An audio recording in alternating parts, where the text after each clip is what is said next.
I am going to begin a poem prescribed to you on children by Khalil Gibran.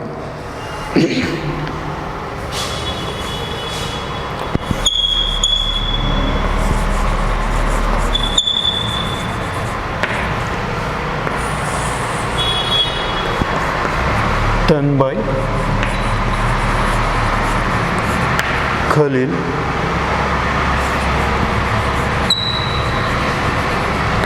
Gibran.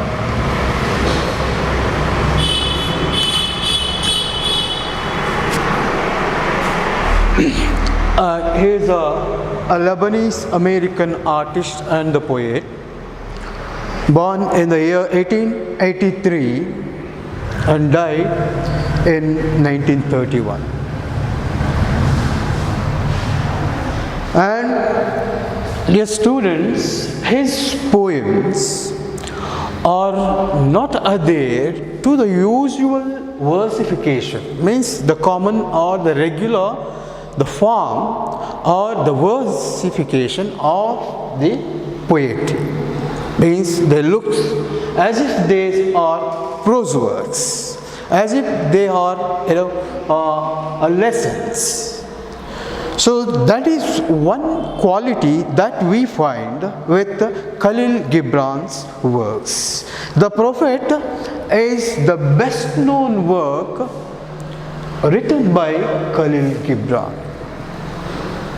Dear students, on children, the prescribed poem, what we have here is a poem taken from this collection of 26 poems, that is the Prophet.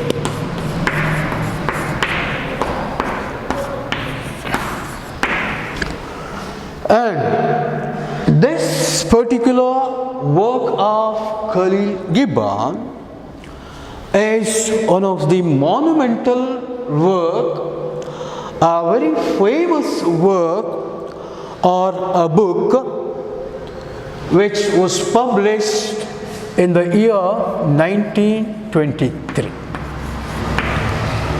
And dear students, as you know, that is an Lebanese American poet.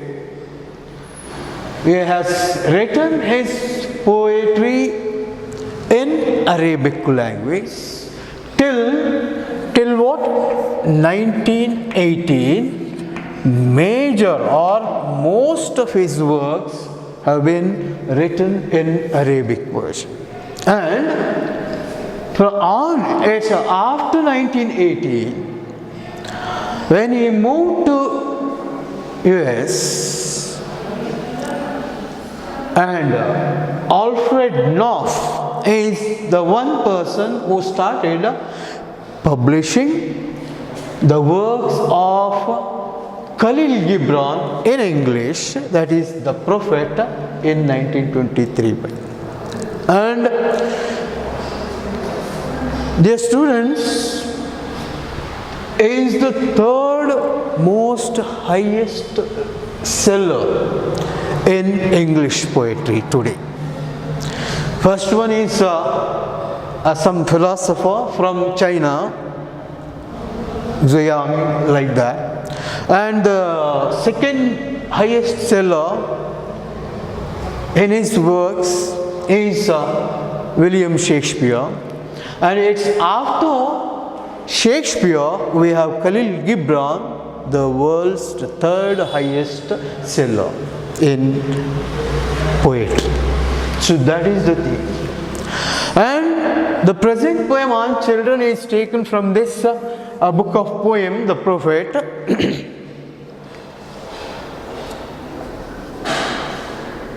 From whom he can call a knowledgeable person, overseer, as we say Pandita in our language, or sannyasi, guru. This, the Prophet. It contains 26 poems. And one strange way of writing we find in Khalil Gibran's works here. All these 26 poems begins with questions, are nothing but 26 questions. Yes, like the woman here asked a question, a woman held her against bosom and said, "Speak to us of children." So this is the beginning line of on children, and it is one of the selection from the collection from the book called The Prophet, published in 1923. And this book contains 26 poems among 26 poems, and the present poem is one. And see, when we talk about the title of Khalil Gibran, On Children, all of a sudden the question rises in us, what do your parents expect of you, dear students? And what do you expect of your parents? Have you ever felt your parents are too possessive or demanding? And then you have to analyze yourself whether they are possessive or demanding, and what is the reason for their possessiveness and the nature of demand. So why do parents demand or too possessive with regards to their children? So these are the questions that rise in us when we think of a parent and child relationship. So, dear students, I will begin the poem here. So you can look at the poem here and the pre-reading activity given here. See, a prophet who lived 12 years in this particular place, and he wanted to move out, to go from that place to his native place. So he decided to move from that foreign country, foreign place to his native land after 12 years. But the people of that locality or a city, they never want the prophet to go out of their city, because they believed much in the prophet, because they know that he is a knowledgeable person and he is an overseer, and we require his presence with us. So that is the reason people stop the prophet from going out of their city. So after that, there was a huge crowd of people where the prophet sat before them to deliver or to advise, suggest some of the important information to these parents and children who are all gathering over there. And from that gathering, a woman came up to the sage or the prophet, and she asks, and having a babe against her bosom, she asked the prophet, "Speak to us of children." The woman asked the prophet, and he said, see, once I'll just read the whole poem, you better listen. Your children are not your children. They are the sons and daughters of life's longing for itself. They come through you, but not from you. And though they are with you, yet they belong not to you. You may give them your love, but not your thoughts. For they have their own thoughts. You may house their bodies, but not their souls. For their souls dwell in the house of tomorrow, which you cannot visit, not even in your dreams. You may strive to be like them, but seek not to make them like you. For life goes not backward, nor tarries with yesterday. You are the bows from which your children, as living arrows, are sent forth. The archer sees the mark upon the path of the infinite, and he bends you with his might that his arrows may go swift and far. Let your bending in the archer's hand be for gladness, for even as he loves the arrow that flies, so he loves also the bow that is stable. Look at the poem, children. What an interesting poem. We look as if they are the prosaic. There is no form that the usual or the regular poets they imply in writing poem. The form, the structure is not followed according to the rules, terms and conditions of poetry as such. So that is why these poems of Khalil Gibran are known as prosaic poems, prose poems as such. Dear students, as we have read the things, poem, I go on explain each and every line to you as the very human nature, a lifestyle has been completely taken a different shape today. There is a completely different meaning to relationships today. As the global advancement in science and technology and in information technology has developed today. So the relationships too have changed somewhat, and the emotions, feelings have also have lost their original themes, meanings as of today is concerned. But when we read works like this, dear students, we get to know react or become emotional when we study works like this. So such an interesting poem. This is from Khalil Gibran. And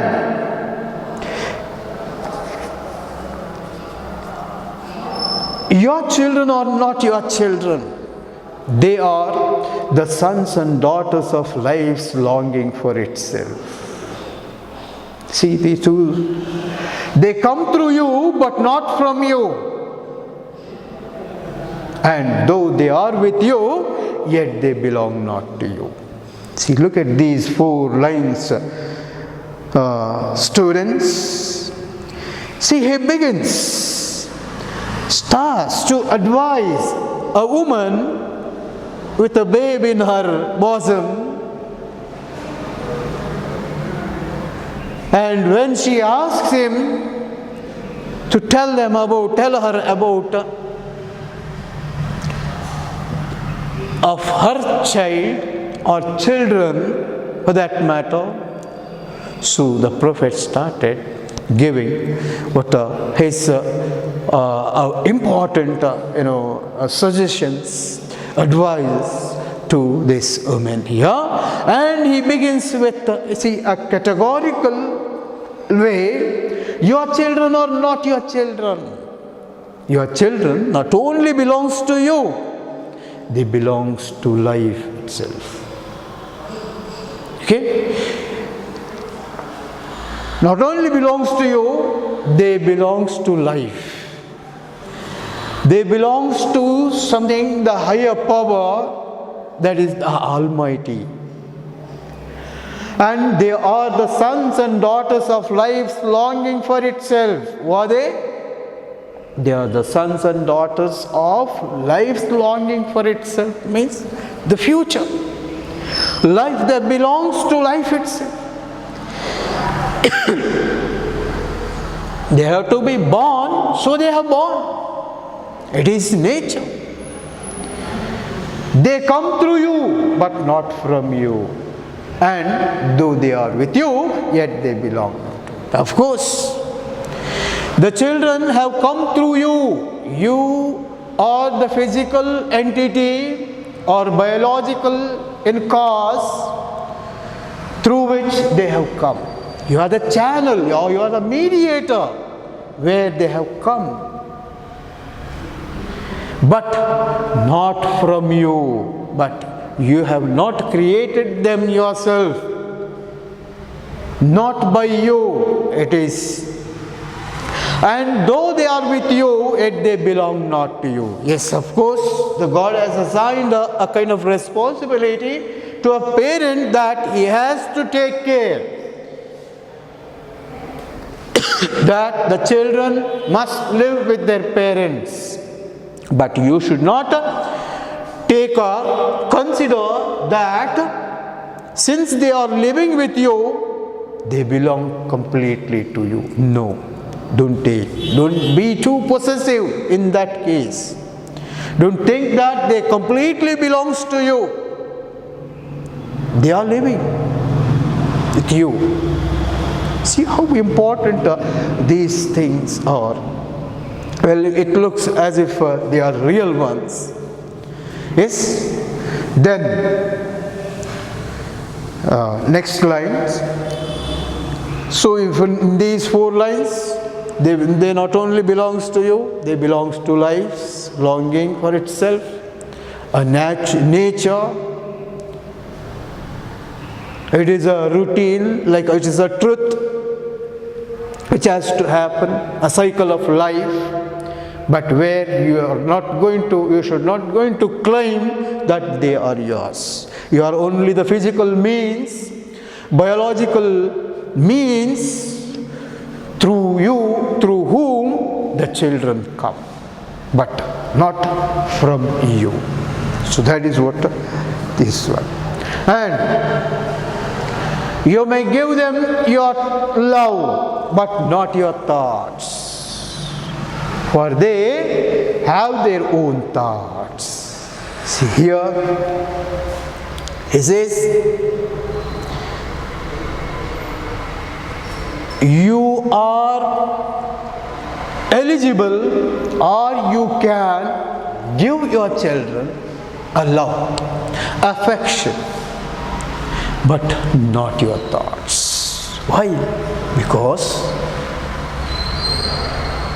you cannot think like your children, because they are young and energetic, active, their minds are active, and it is their responsibility to select their goal and work harder to achieve those aims or goals. So they have their own thoughts.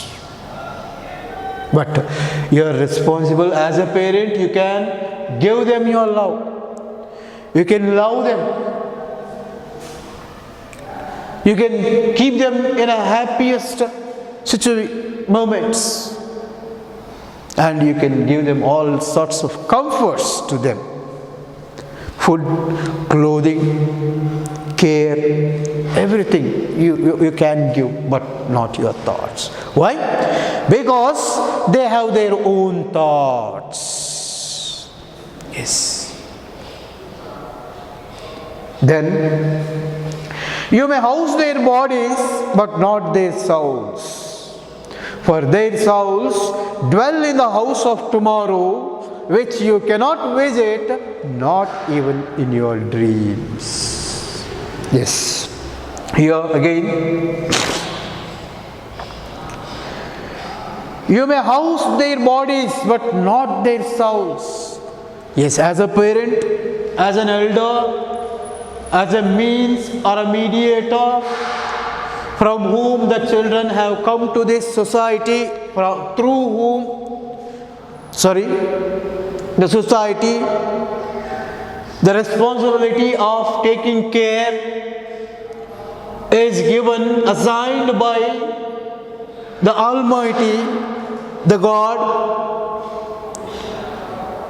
says that you have all the rights to protect them by providing a nice, a good, house. You can protect their health and you can protect their bodies, physical bodies, but not their souls. But not their souls. Why? Their souls dwell in the house of tomorrow, which you cannot visit, not in your dreams. Yes. Because the souls of the children, they dwell in the house of tomorrow. House of tomorrow means the future. They are thinking about the future, not about the past, as an elder parent do. You are no active than the children here, because they are energetic, they are young, and they wanted to achieve something in their life, and their souls, that is why they dwell, they always think about the future, they always plan for achieving the successful future in their life, where you cannot even visit in your dreams. This is what Khalil Gibran says here. Then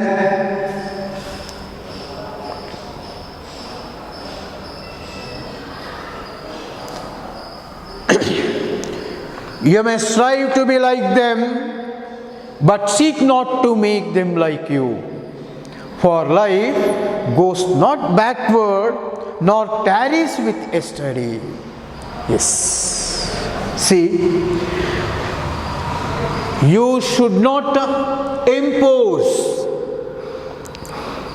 or put a compulsions, force them to be like you.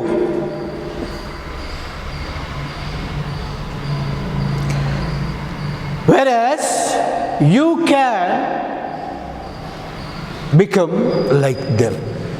See, they say, you may strive to be like them. You can go according to them. Okay, you can act like them. You can eat like them. You can work like them. You can play like them. You can think like them. But seek not like you. But seek not to make them like you. Why? Because you have completed your time of life and your thoughts have reached the stagnation there. They have stopped, and further they don't think about the future in an active manner or positive manner as a child can do. And he thinks about the past, which tarries with the past, whereas the student never. So that is why he asks, the prophet suggests the woman about the relationship or the responsibility of a parent in caring the child or in bringing up the children as such. So that is why his advice is, try to be like your children, but don't compel them, force them to, them to make like you. For life goes not backward, nor tarries with yesterday. Yes, my dear students, life has no stagnation. It has to move, and it has to move forward in a progressive manner, not in a regressive manner. It never concerns with the yesterday or the past. What life? It progresses. It progresses and moves forward. For life goes not backward, nor tarries at yesterday. You are the bows. Yes. So that is why you should not force them to be like you. But you can. You can see, you should not make them like you. You can become like them. Then, my dear students, here he employs another important message or a concept on godliness, believing in God as such. So, theist is a person who believes in God. Atheist, person who never. And agnostic is a person neither he believes nor he is. So he stands far away from these two, theist and atheist as such. So here, the poet Khalil Gibran has chosen a very interesting concepts like a metaphor, a strong metaphors. Yes. So the metaphors that Gibran uses here in this poem are, see, archer and bow and arrow.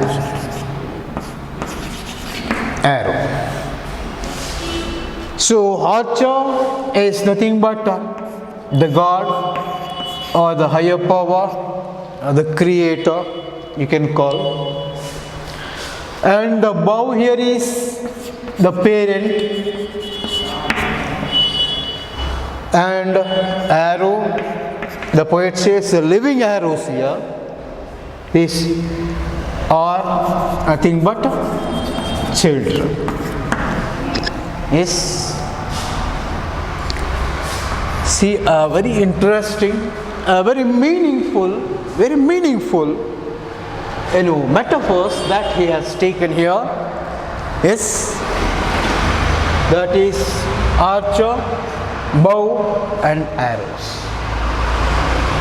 And here, students, we will start reading the poem, how he takes up and makes use of these strong metaphors, archer, bow and arrow in this poem here.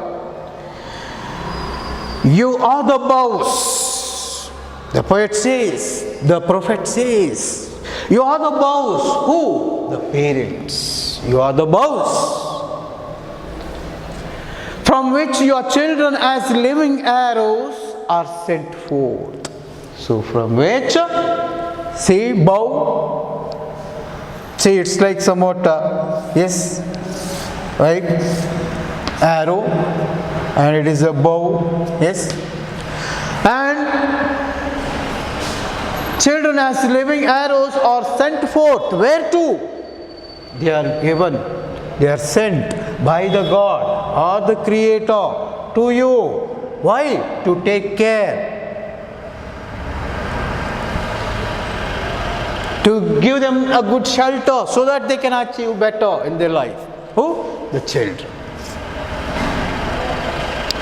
Yes, you are the bows from which your children as living arrows are sent forth.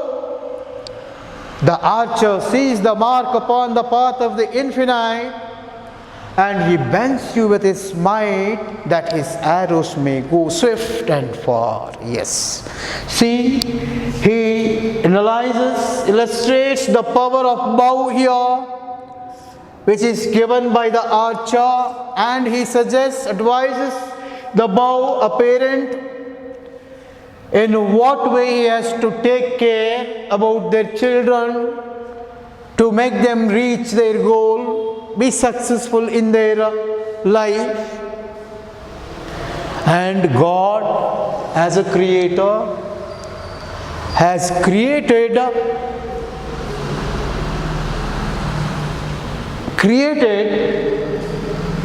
for everybody.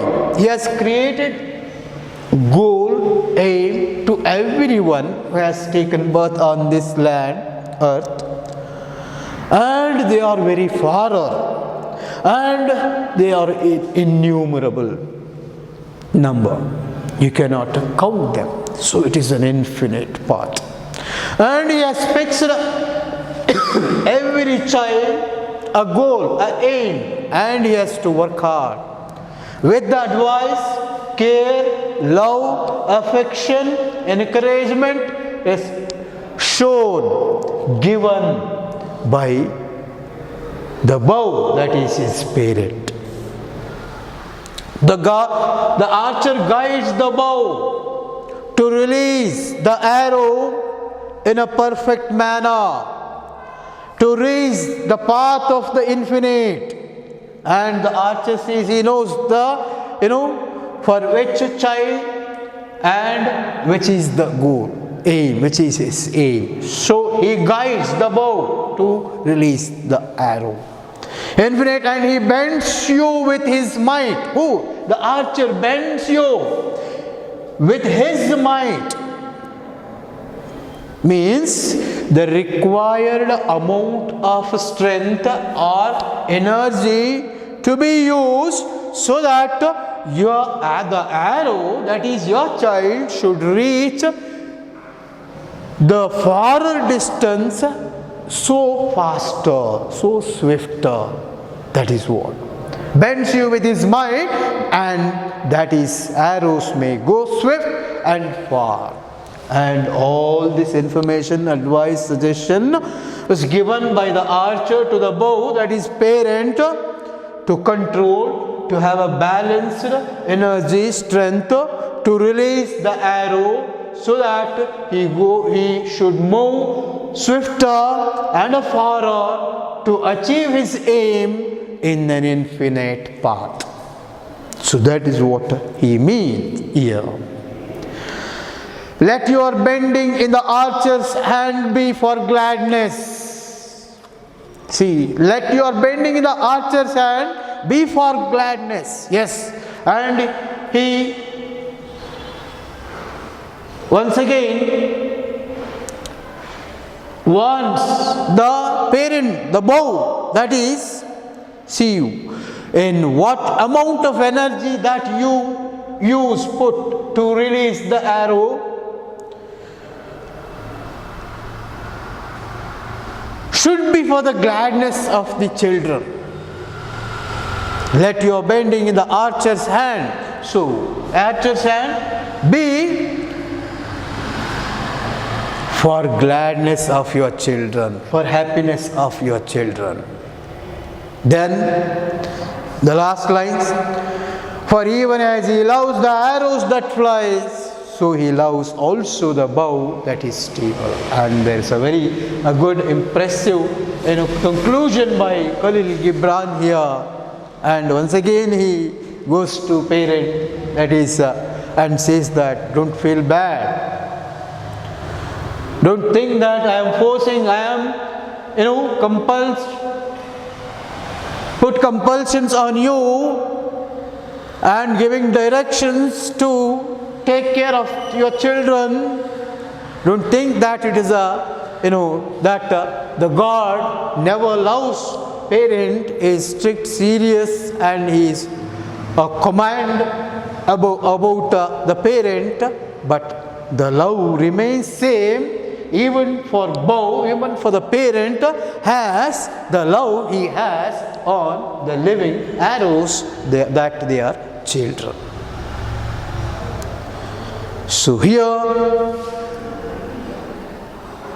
the poet interestingly completes the poem, and dear students, see all these 26 poems in the book of poems, the prophet have the equal importance about life as we have in this particular poem on children.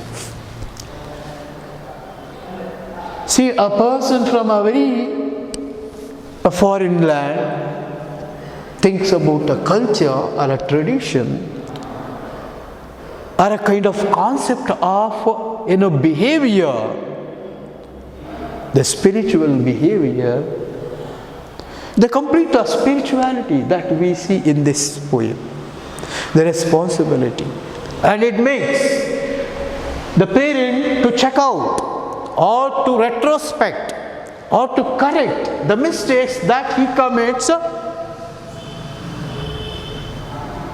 in dealing with his children or in the name of caring his children, giving shelter to his children. He has all the permission to provide his children a very good food, clothes, the shelter. Nowhere, nobody questions in that matter at all.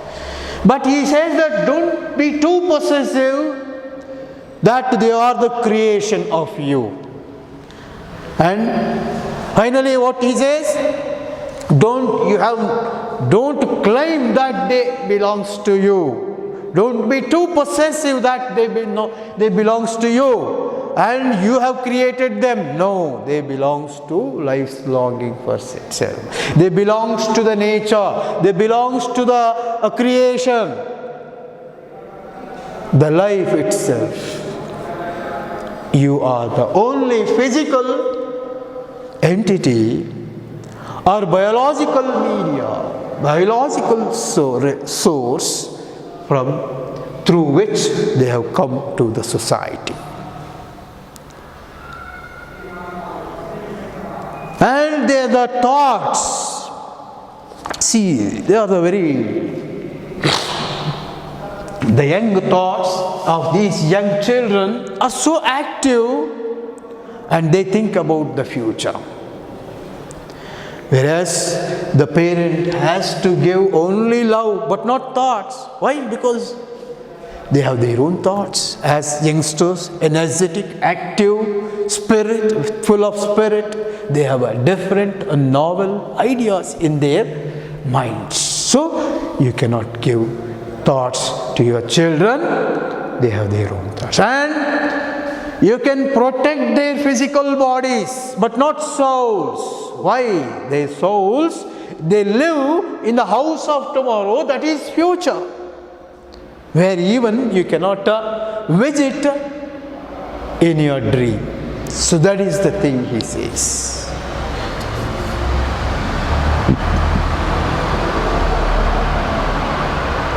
Then the poet goes on giving some instructions and takes up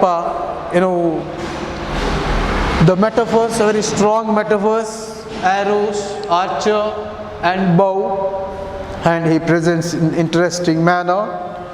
And students, today I'd like to conclude this poem, and maybe if we get a chance in the future we can revise it some more critically, and we will deal with this poem.